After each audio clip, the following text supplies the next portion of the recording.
اعوذ باللہ من الشیطان الرجیم، بسم اللہ الرحمن الرحیم، صفحہ نمبر 23۔ اس صفحے میں سورہ مبارکہ بقرہ کی 146 نمبر سے 153 نمبر تک کی آیات موجود ہیں، یعنی 8 آیات ہیں کہ جن میں سب سے پہلی آیت میں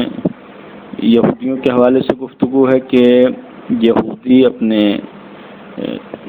گویا جو ہیلا حوالی کرتے تھے ایمان لانے کے حوالے سے، اس سلسلے میں ان کو ایسا نہیں تھا کہ ان کو کوئی شک ہو، ان کو کوئی شبہ رہا، اس کی وجہ سے یہ پیغمبر کے اوپر ایمان نہیں لے آ رہے تھے، بلکہ یہ حقیقت میں پیغمبر کو ایسے پہچانتے تھے جیسے اپنی اولاد کو پہچانتے ہیں، اور یہ جان بوجھ کر حق کو چھپانے کی کوشش کرتے تھے، جیسا کہ روایات میں بھی ہے کہ عبداللہ ابن سلام جو یہودی تھا اور بعد میں مسلمان ہوا،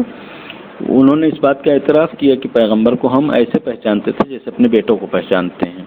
لہذا پیغمبر کی شناخت میں یا پیغمبر کی حقانیت میں ان کو ذرہ برابر شک نہیں تھا، اور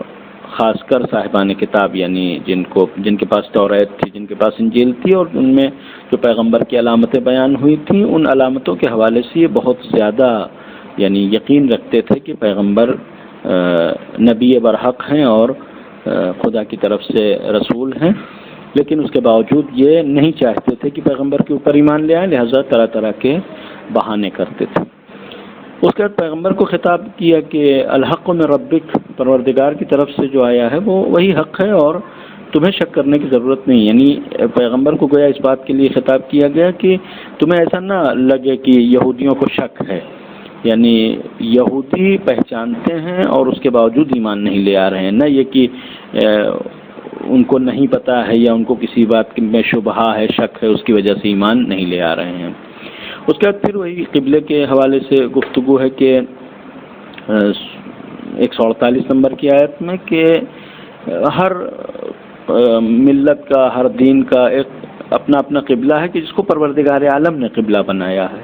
لہذا قبلے کا جھگڑا ختم کرو، یعنی قبلہ صرف اور صرف ساری نیکی یا سارا حسن عمل اسی بات میں نہیں ہے کہ قبلہ کس کا ہے، بیت المقدس قبلہ ہے یا کعبہ قبلہ ہے، پہلے کس کا قبلہ ہے اور بعد میں کس کا قبلہ ہے، اور مثلا بہتر کس کا قبلہ ہے یا کمتر کس کا قبلہ ہے، یہ ساری بحثیں ختم کرو، بلکہ فاستبقوا الخیرات، نیکیوں کی طرف توجہ کرو کہ نیکیوں میں ساری جو تمہاری آپس میں مسابقہ ہونا چاہیے، جو تمہارا کمپٹیشن ہونا چاہیے، وہ کمپٹیشن خیرات میں ہو، نیکیوں میں ہے، کہ اگر تم نیک کام انجام دے رہے ہو تو اس سے بحث نہیں ہے کہ تمہارا قبلہ کیا ہے، بلکہ اللہ جو ہے وہ سارے نیک کاموں کو اکٹھا کر دے گا، اور اللہ اس بات کی قدرت رکھتا ہے، یعنی خدا تمام نیک کاموں کو اکٹھا کر دے گا۔ شرط یہ ہے کہ تم نیکیوں میں مسابقہ کرو، نیکیوں میں کمپٹیشن کرو، صرف اس بات کی کمپٹیشن نہ رہے کہ قبلہ کس کا کعبہ ہے اور کس کا مثلا بیت المقدس ہے۔ پھر مسلمانوں سے خطاب ہوا کہ قبلہ جب تمہارے لیے کعبے کو بنا دیا گیا ہے تو ایسا نہیں ہے کہ صرف مدینے میں رہو گے تو تمہارے لیے کعبہ قبلہ ہے، اور اس کے بعد مثلا مدینے سے باہر جاؤ تو قبلہ الگ ہو جائے گا یا کوئی دوسرا قبلہ رہے گا، کہا کہ نہیں، جب مدینے سے نکلو گے تب بھی جو ہے تمہیں مسجد الحرام ہی کی طرف تمہیں اپنا رخ رکھنا ہے، اور یہاں پر بھی وہی لفظ شطر المسجد الحرام جو پہلے بیان کر چکے کہ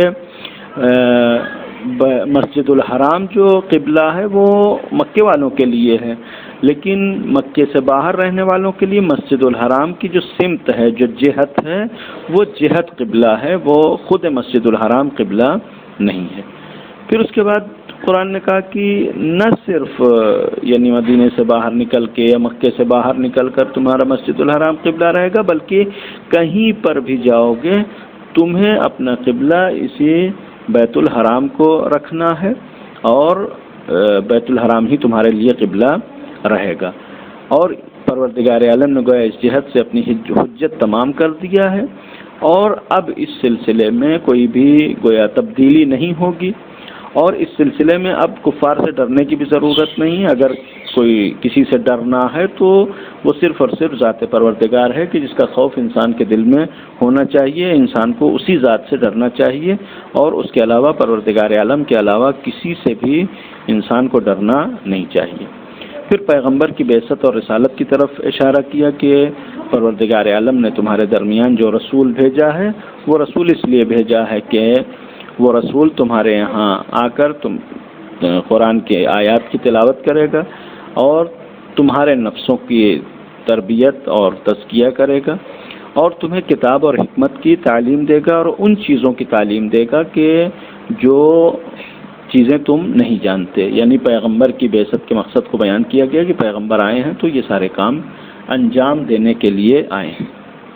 اور اس کے بعد پھر پروردگار عالم نے حکم دیا کہ ہمیں یاد رکھو، ہمارا شکریہ ادا کرو اور کفر اختیار نہ کرو. پروردگار عالم کو یاد کرنا ایک ذکر جو زبانی ہوتا ہے یا چند اسما جو ہے وہ ہم اپنی زبان سے دہراتے ہیں اور اس کو ذکر کہتے ہیں، حقیقت میں ذکر نہیں ہے. ذکر یعنی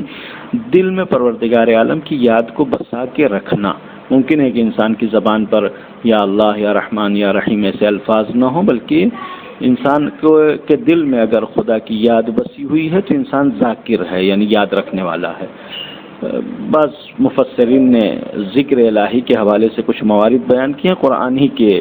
ذیل میں کہ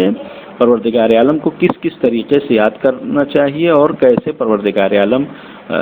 اذکرکم کا مصداق کیا ہے، یعنی اگر انسان خدا کو یاد رکھتا ہے تو خدا کس طریقے سے یاد رکھے گا. اس میں سے یہ بعض موارد ذکر کر رہے ہیں کہ اگر پروردگار عالم کو اطاعت کے ذریعے یاد کیا تو پروردگار عالم تمہیں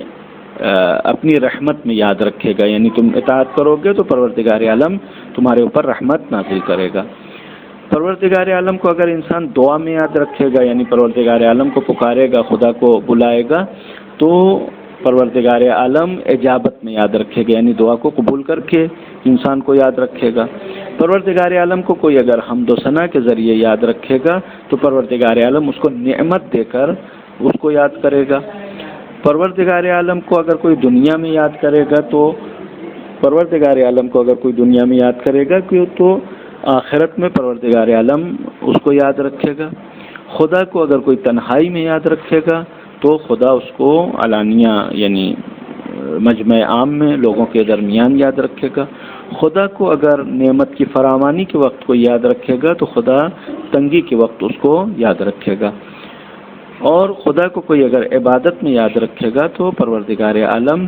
اس کی استعانت اور مدد کے ذریعے اس کو یاد رکھے گا. خدا کے لیے اگر کوئی انسان کوشش کرے گا جہاد اور خدا کی راہ میں جہاد کرے گا تو پروردگار عالم ہدایت کے موقع پر اس کو یاد رکھے گا، یعنی اس کی ہدایت کرے گا. خدا کو اگر کوئی انسان اخلاص کے ساتھ یاد کرے گا تو پروردگار عالم اس کو نجات کے ذریعے یاد رکھے گا، یعنی نجات عطا کرے گا. اور جو خدا کی ربوبیت کو یاد رکھے گا پروردگار عالم اپنی ربوبیت کے جلوے اور نعمت کے ذریعے اس کو یاد رکھے گا. اس کے بعد پھر شکر کا بھی حکم دیا گیا، وَاشْكُرُوا لِي وَلَا تَكْفُرُونَ، پروردگار عالم کا شکر ادا کرو اور کفر اختیار نہ کرو. پروردگار عالم کا شکر کم سے کم یہی ہے کہ انسان جن نعمتوں کو استعمال کرتا ہے ان کے لیے ایک زبان سے شکریہ ادا کرے، ان نعمتوں کو خدا کے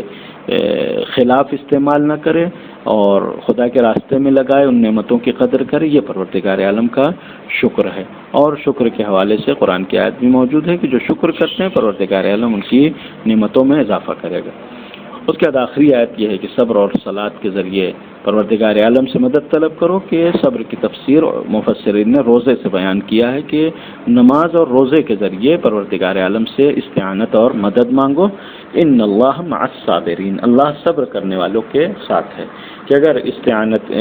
یعنی یہ استعانت جو صبر اور صلات اور نماز اور روزے سے کہیں کا حکم دیا گیا ہے کہ نماز اور روزے سے مدد طلب کرنا ہے اور صبر سے مراد روزہ ہے، تو ان اللہ مع الصابرین کا معنی اس طریقے سے ہوگا کہ جو لوگ صبر کرتے ہیں اللہ ان کے ساتھ ہے. صبر کرنے والے یعنی روزہ رکھنے والے. اس کا مطلب یہ ہے کہ اللہ روزہ رکھنے والوں کے ساتھ ہے. اور روزے کی یقیناً منزل بہت زیادہ عظیم ہے کہ حدیث میں وارد ہوا ہے کہ للصائم فرحتان، روزے دار کو دو خوشیاں نصیب ہوں گی. فرحۃ عند الافطار، ایک تو جس وقت افطار کرتا ہے اس وقت خوشی، اور فرحۃ عند لقاء ربہ، جب اللہ سے ملاقات کرے گا ایک خوشی وہاں پر نصیب ہوگی کہ یہ پروردگار عالم کی معیت اور اس کے ساتھ رہنے کا گویا نتیجہ ہے کہ پروردگار عالم روزے داروں کے ساتھ ہے۔ السلام علیکم ورحمۃ اللہ وبرکاتہ۔